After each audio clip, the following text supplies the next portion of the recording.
Hey, so if you're tired of doing the same CRM tasks over and over, yeah, Zoho CRM workflows can automate most of it for you.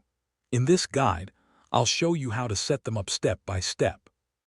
Alright, first, log into your Zoho CRM account and go to your main dashboard.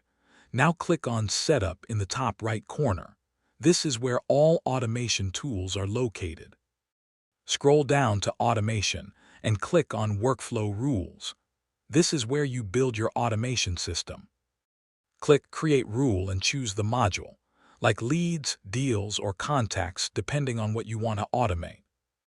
Now define when the workflow should run, like when a record is created, edited, or reaches a certain stage. Here's the important part.